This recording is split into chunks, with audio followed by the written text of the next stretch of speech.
di Desa Pagelaran itu Pak D saya itu sejak tahun 35 itu sudah main ludruk besut. Sesudah Jepang menyerah lalu Indonesia merdeka, Pak D mengumpulkan teman-teman saudara Malang Selatan, dia mendirikan Lero. Lero bernama Tresnawargona. Saya sekolah SD itu sudah nonton Lero pekerjaannya dulu. Karena punya Pak D. Punya Pak D yang kalau pentas di teras itu jam 5 itu sudah ke rumah. Kalau aku dibonceng pakai sepeda pancal, bawa koper seng, isinya kostum. Itu sehingga muncul di tempat orang punya hajatan itu, tugas saya itu mencari debok bahasa Jawanya, batang pisang. Itu dikasih minyak kelentek, dipasang di atas lampu templok, diambil jilaganya. Sehingga orang-orang itu rias semua alat penghitam wajah.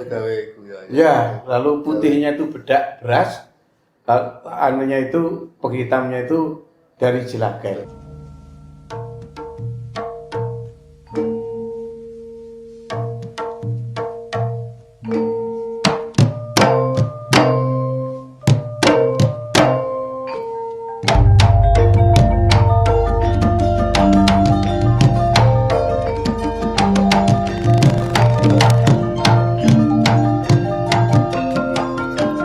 Saya dengan teman-teman mendirikan ludruk mahasiswa Malang dari Brawijaya. Ikip, Pak, ya? Jangan ikip tuh. Ikip, tapi nggak kuat kalau ikip. Jadi ada mahasiswa Universitas Merdeka, Brawijaya baru berdiri. Nah terus ikip. Nah sasaran mendirikan ludruk itu tidak melihat mahasiswanya. Siapa yang dari Mojokerto, dari Jombang, dari Surabaya. Sing duwe itu yang saya cari. Sing duwe terah ludruk. Iya. Ayo ngedirno ludruk. Langku ya Bapak. Apa boleh oleh Kodim? Kita dirikan ludruk mahasiswa Malang. Nah, terus tahun 68 sebelum musyawarah ludruk se-Jawa Timur, saya tidak kuliah 2 bulan. Grup ludruk ini dipakai Kodim. Keliling Malang Selatan. Zaman Panglima Jawa Timur Pak Witarmin. Wah, itu. Tapi ludruk mahasiswa ini, disitulah yang menyebabkan tahun 68, karena saya tidak punya nomor induk seperti ludruk lain, barulah ada musyawarah ludruk se-Jawa Timur saya bisa hadir. Nah, tapi di Surabaya. Ada 22 grup ludruk tahun 68. Paling muda ya. Musyawarah ludruk se-Jawa Timur.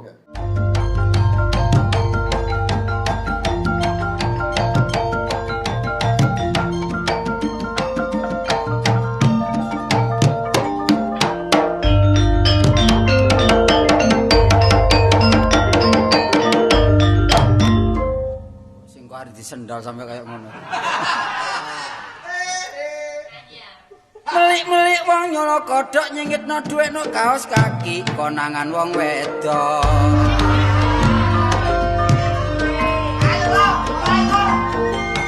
Aduh, ayo prasaku jemping sik konangan.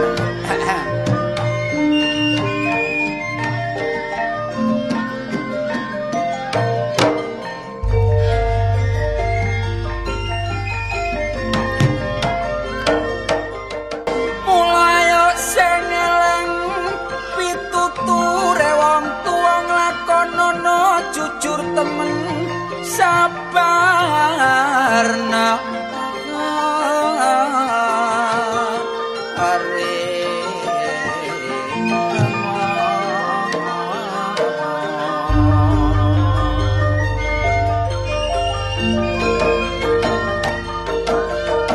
mula jantuani dolor sifat angkara supaya. Jadi setelah pensiun, saya bersama teman-teman itu mendirikan Dewan Kesenian Kabupaten Malang. Pada waktu itu masa terakhir Bupati dari Pakai Saji itu siapa Pak? Sebelum Pak Rendra, Pak Sujud pribadi. Masa akhir Bupati Pak Sujud pribadi, beliaulah yang menandatangani surat keputusan berdirinya Dewan Kesenian Kabupaten Malang. Sebelumnya, sejak tahun 1974 sampai tahun 2002 itu membantu Dewan Kesenian Kota Malang. Ikut mendirikan Dewan Kesenian Kota Malang tahun 74. Nah, Dewan Kesenian Kabupaten Malang, ketua pertama itu almarhum Pak Adi Pracoyo. Lalu 5 tahun berikutnya ganti saya. Saya ketua Dewan Kesenian Kabupaten Malang. Setelah itu diganti Pak Muklas. Dewan Kesenian Malang memperoleh kesulitan teknis. Wilayahnya terlalu luas, yaitu 33 kecamatan. Lalu untuk menentukan kantor saja agak sulit. Pemerintah memberi tempat di gedung olahraga Kanjuruan. Tetapi teman-teman dari daerah utara, Tumpang, Singosari, Lawang, itu kalau ke sana merasa terlalu jauh. Nah, kemudian pertama kali berdiri di sini, di rumah ini, Wendet. Nah, ketika di Wendet, ini pun teman-teman yang dari wilayah selatan, Donombulyo, Kalipare, itu merasa Sumber Pucung, merasa kalau ke kantor terlalu jauh. Dan juga mohon diketahui, pengurus Dewan Kesenian Kota maupun Kabupaten itu orang-orang yang bergerak di bidang seni budaya, sifatnya itu tidak dibayar. Memang tidak ada yang bayar. Kami menerima bantuan dari pemerintah untuk sekretariat organisasi. Tidak ada HR atau uang transport untuk seniman-seniman. Nah, itu yang susah itu kalau rumahnya itu bagian Sumber Mancing Wetan, Sumber Mancing Kulon, naik sepeda motor ke sini. Kadang-kadang rapat jam 9, beliau datang jam 11. Lalu pulangnya juga ada yang kebingungan, bensin habis. Akhirnya pengurus urunan. Untuk nyangoni temannya kehabisan bensin. Situasinya seperti itu, Pak. Jadi tidak terlalu menggairahkan. Assalamualaikum warahmatullahi wabarakatuh. Rahayu, saya Marsam Hidayat, biasa dipanggil Cak Marsam. Saya pelaku ludruk asal Desa Gondal Kulon, Kabupaten Malang. Saya sangat akrab sekali dengan almarhum Profesor Dr. Hendikus Supriyanto. Terlebih ketika saya menjadi pengurus Dewan Kesenian Kabupaten Malang di KKM, hampir setiap bulan saya ke rumah beliau. Karena rumah beliau yang ada di Desa Mangliawan itu dijadikan kantor sekretariat Dewan Kesenian Kabupaten Malang di KKM karena beliau ketuanya. Dari Pak Hendy lah saya banyak memperoleh ilmu pengetahuan tentang ludruk. Dari Pak Hendy lah sekarang saya bisa berbicara ludruk secara utuh. Saking akrabnya dengan beliau, saya beberapa kali diajak ke Mojokerto dan Surabaya ketika beliau menjadi narasumber workshop atau pelatihan tentang ludruk. Bahkan pernah saya diajak ke Universitas Adibuana Surabaya ketika beliau melansing tentang buku tentang ludruk. Saya diminta untuk ngidung jula-juli di sana. Menurut saya Pak Hendy itu memang sangat akrab dan sangat dekat dengan seniman ludruk, terutama ludruk yang ada di Malang, Surabaya, Mojokerto, dan Madiun.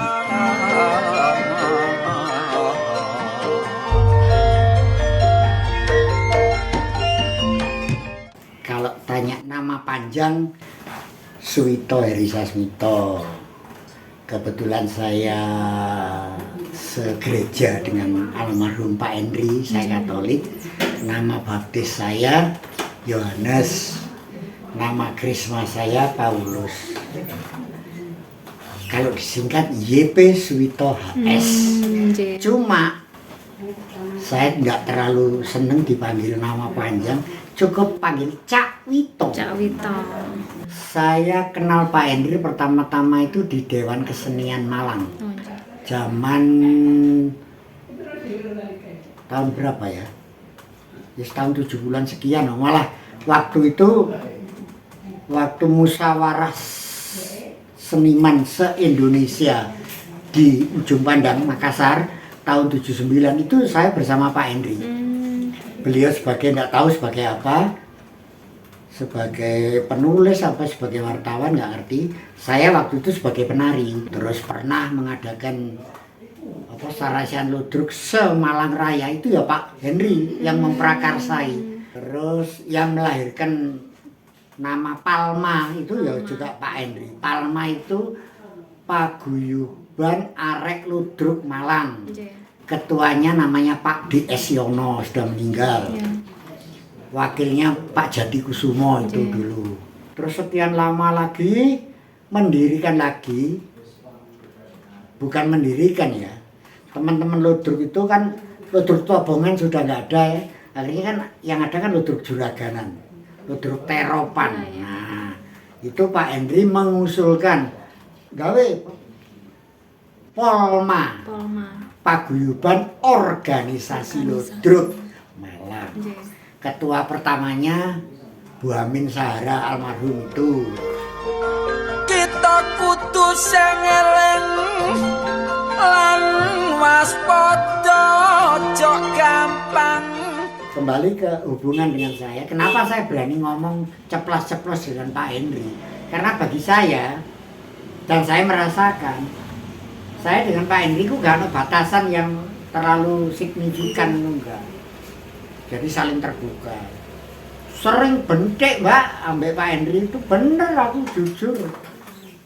Walaupun ya, saya bangga dengan Pak Hendri sebagai seorang akademisi yang peduli terhadap ludruk, walaupun dalam bentuk tulisan, tapi peduli.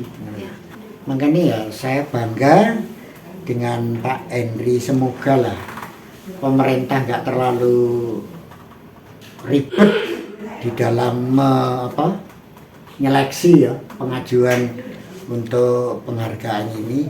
Ya layak, sangat layak. Karena apa? Menurut hemat saya satu-satunya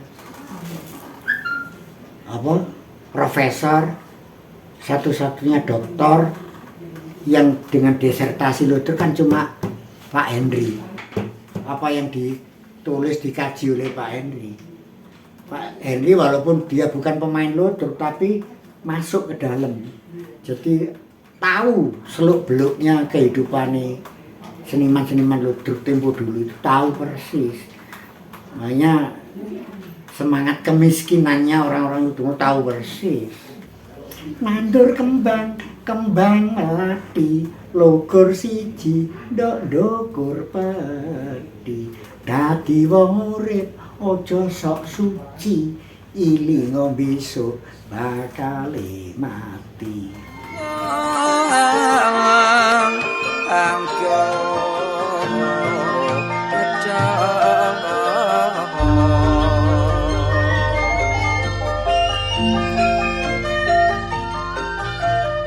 Perkenalkan, saya Toto Suprapto, usia 74 tahun. Saya bukan orang lokal Malang. Saya orang Surabaya. Saya hijrah ke Malang, bergabung dengan grup ludruk di Malang pada tahun 70-an. Dan berbicara di sini, saya mengenal almarhum Profesor Dr. Hendri itu kira-kira tahun 80-an. Sewaktu beliau almarhum Pak Hendri itu masih aktif di kampus sebagai dosen IKIP di Surabaya.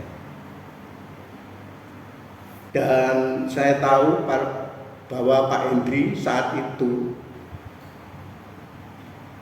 mencintai kesenian tradisi yang namanya ludruk yang saya tekuni ini. Lama tidak ketemu dan saya disibukkan dengan aktivitas dari panggung-panggung pada saat itu, jarang ketemu Pak Hendri. Dan saat pada tahun kira-kira tahun 2005, Pak Hendri datang ke rumah bersama Saudara Teguh, bahwasanya Pak Hendri melobi saya untuk jadi ketua Polma. Polma adalah singkatan dari Paguyuban Organisasi Ludruk Semalang Raya. Alhasil, saya mohon Pak Hendri untuk mengumpulkan ketua-ketua ludruk Semalang Raya. Saya tidak mau dipilih secara aklamasi, saya harus dipilih secara adil, ada jago yang lain. Alhasil, saya terpilih pada tahun 2005. Disitulah saya bekerja sama dengan Pak Hendri untuk mengurusi ludruk yang berada di daerah Malang Raya. Dan saya tahu persis bahwa Pak Hendri mempunyai kepedulian yang sangat tinggi kepada kesenian tradisional yang saya tekuni ini. Pak Hendri kepingin ludruk itu lebih abadi, lebih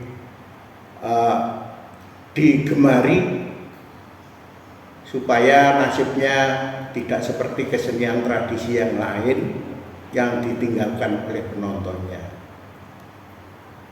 Saya sangat bangga sekali, apalagi setelah 2006 Pak Hendri berhasil meraih gelar doktornya sebagai doktor ludruk satu-satunya di Jawa Timur saat itu. Saya sebagai praktisi kesenian tradisi ludruk khususnya sangat bangga kepada Pak Hendri, yang mana seorang akademisi masih peduli dengan kesenian tradisi. Sampai saat Pak Hendri menerima gelar doktornya, kami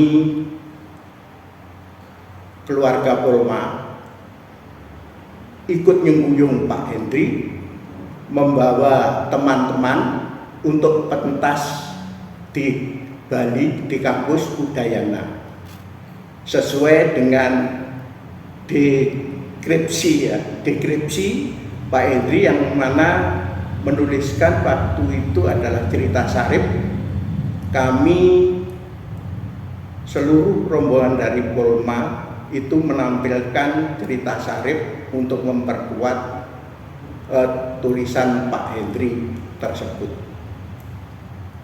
dan berhasil Pak Hendri sebagai doktor, yang mana kami sekali lagi bangga bahwa Pak Hendri doktornya ludruk pada saat itu di Jawa Timur hanya satu-satunya. Terus berkelanjutan, saya sebagai ketua Polma bertahan sampai 2 periode, 2005 sampai 2010, 2010 sampai 2015. Dan hasil-hasil yang kami peroleh bersama Pak Hendri untuk berusaha memajukan ludruk, walaupun tidak semuanya tercapai, namun sedikit banyak bisa mengembirakan, sebab ludruk bisa diakui sebagian masyarakat menengah.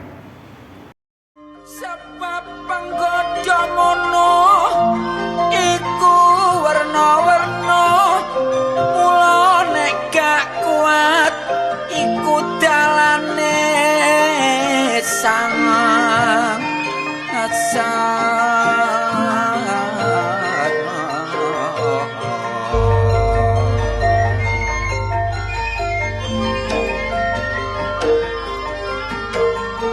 ojo sampe tumindak Allah Paguyuban Ludruk Malang Polma itu bisa pentas di Yogyakarta, bisa pentas di Universitas Udayana Bali, bisa pentas di TV Singapura adalah berkat dan jasa ketokohan beliau sebagai Profesor Ludruk. Maka menurut saya Pak Hendy sangat berjasa pada seniman Ludruk. Malah kalau bisa dikidungkan seperti ini. Pak Henry sudah meninggal dunia, tapi bagi saya beliau masih ada. Lewat buku karya ilmiahnya, Pak Henry tetap hidup sepanjang masa. Itulah Profesor Ludruk bernama Hendrikus Supriyanto. wong ali ayo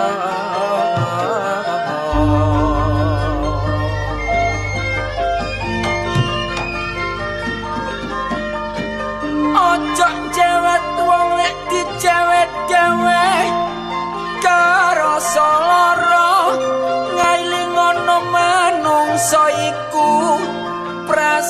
Nama saya Sunu Catur Budiono.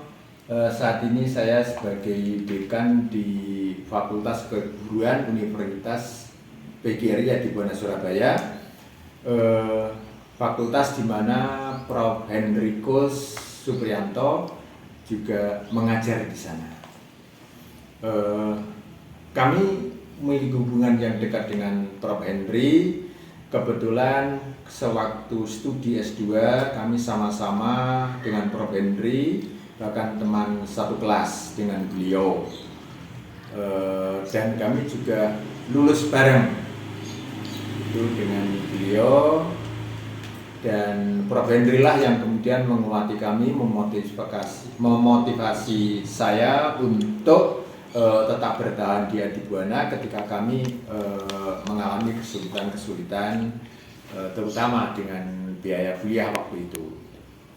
Nah, setelah Prof. Henry memasuki masa emeritus profesornya, kemudian kami dari Universitas Adibuana Surabaya meminta, jadi kamilah yang meminang Prof. Henry untuk berkenan bergabung di Universitas Adibuana, dan kami sangat bersyukur karena Prof. Henry bersedia untuk bergabung dengan kami.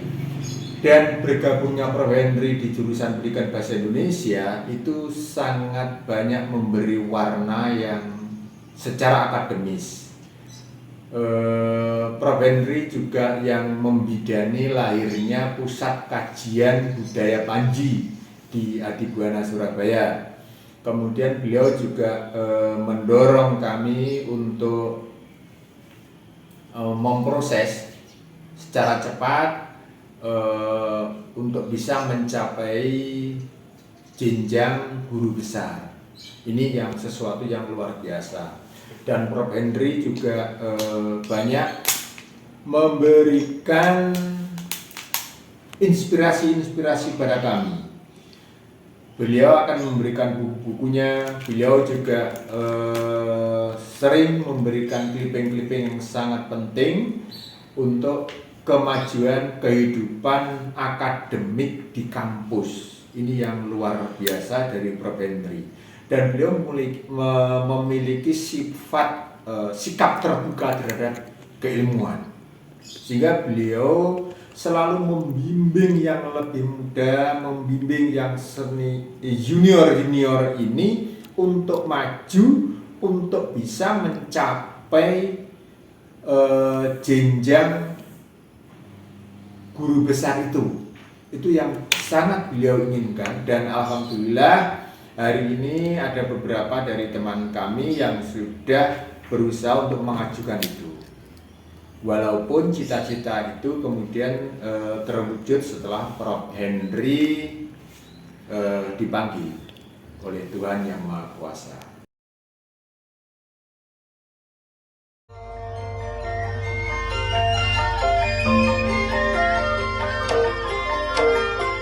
Mula nek wis dadi wong sing beriman nglakoni salah titik rumangsa.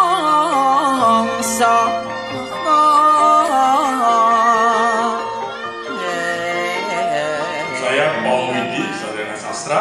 Saya alumni Universitas Brawijaya, jurusan Program Studi Bahasa dan Sastra Inggris, angkatan 2000. Saya mengenal Profesor Dr. Hendrikus Supriyanto, Master Hum, di semester 3 pada saat saya kuliah di Brawijaya. Saat itu saya mengundang beliau untuk menjadi pembicara dalam acara diskusi kebudayaan yang kami adakan di kampus di Universitas Brawijaya. Setelah itu saya berkenalan panjang dengan beliau sampai pada saatnya saya mengerjakan skripsi 2005-2006. Saat itu beliau menawarkan saya untuk memakai fasilitas di Rumah Pendit, yaitu perpustakaan yang mengkoleksi berbagai buku kebudayaan, sejarah, dan sastra. Saat itu Pak Hendri bilang, Paul, datang ke perpustakaan Pendit, di sana kamu bisa banyak buku yang kamu cari dan kamu bisa tinggal di sana. Saya bersyukur mengenal Pak Hendri, saat itu saya menyebut, dia menginspirasi saya, kemudian menyediakan banyak buku yang bisa saya baca saat itu, dan sampai akhirnya saya menemukan ide dan saya menyelesaikan skripsi saya, yaitu Discourse Construction of R.A. Kartini Identity. Ini adalah sebuah kajian critical discourse analysis terkait dengan representatif feminis di surat-surat Kartini yang diterjemahkan oleh Josh Scott. Inilah hasil karya dari apa yang saya kerjakan di 2005-2006 berkat adanya perpustakaan di Wendit. Saya bersyukur bisa mengenal Pak Hendri dan menggunakan fasilitas perpustakaan dan di Rumah Wendit, dan saya diizinkan tinggal di sana. Luar biasa, beliau sangat berjasa dalam karir saya, karena dia sempat bilang bahwa perpustakaan ini khususnya untuk para calon sarjana yang kurang mampu. Dan saya termasuk salah sarjana yang ekonomi biasa. Dengan adanya perpustakaan itu saya bisa terbantu untuk mencari buku-buku dan juga belajar banyak tentang beliau. Dan saya bersyukur dedikasinya Pak Hendri sebagai dokumenter ludruk kesenian khususnya, juga analisis sosial dan juga pemerhati kebudayaan sangat menginspirasi saya dan juga orang-orang muda saat itu di kampus kami.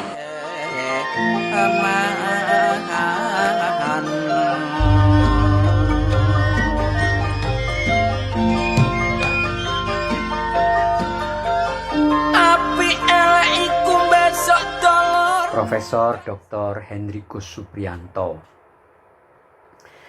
Kita melihat banyak sekali buku yang dihasilkan oleh Mas Henry, begitu saya memanggilnya, sejak yang saya kenal sejak awal tahun 1970-an. Jadi 50 tahun yang lalu saya sudah ikut teater yang dipimpinnya, yaitu namanya Teater Taman di Taman Senaputra di Malang. Dan Pak Henry memberikan kejutan karena banyak sekali hasil-hasil yang luar biasa. Di antaranya adalah 2 buku penting yang hari ini kita luncurkan di Malang ini, yaitu Tumapel, Cikal Bakal Majapahit. Selain itu juga ada Ludruk Jawa Timur dalam Pusaran Zaman. Tentang Ludruk ini ada 5 buku yang ditulisnya. ada pemaparan sejarah, ada tonel, direksi dan manajemen himpunan lakon, ada kidungan pada Ludruk Jawa Timur, dan ada lakon postkolonial dalam Ludruk Jawa Timur. Dengan 5 judul buku tentang Ludruk itu saja, saya berani mengusulkan almarhum adalah Bapak Ludruk Jawa Timuran yang menghasilkan perhatian masyarakat ilmiah baik di dalam maupun di luar negeri. Lebih-lebih setelah almarhum mendapatkan gelar doktor dari Universitas Udayana berkat penelitiannya mengenai Ludruk itu. Pak Enrikus, saya terakhir ini ya. Jenengan sebagai Ludruk itu kan sudah mulai dari pemain, segala macam, direwangi kuliah sampai profesor, dijuluki Profesor Ludruk, nulis buku ya sampai pirang-pirang, ya toh, semacam itu ya toh. Saya kepingin tahu sudah berumur 80 ini aktivitas terakhir jenengan seperti apa? Konsentrasi saya akan membetulkan sejarah Tumapel. Wow, malah sejarah malah. Kenapa? Majapahit tidak akan bangkit tanpa Tumapel. Semua orang nggarap Majapahit semua oke. Tapi asal usulnya tidak digarap. Bertata pada Dewa Siwa. Oleh karena itu, di sebelah timur, di kaki Gunung Kawi sampai ke lembah sepanjang Sungai Brantas, itu adalah tanah yang dijanjikan. Jadi setiap daerah selalu ada cerita tanah yang dijanjikan. Urip nduk donya piro lawase tak ibaratno nek mampe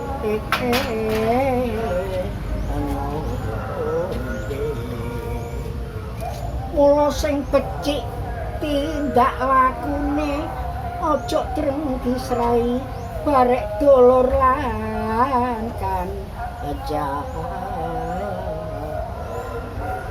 nglakoni urip ojo dikalkulasi mula sing bener ayo dinikmati nek dikalkulasi oleh untung rugi tapi lek dinikmati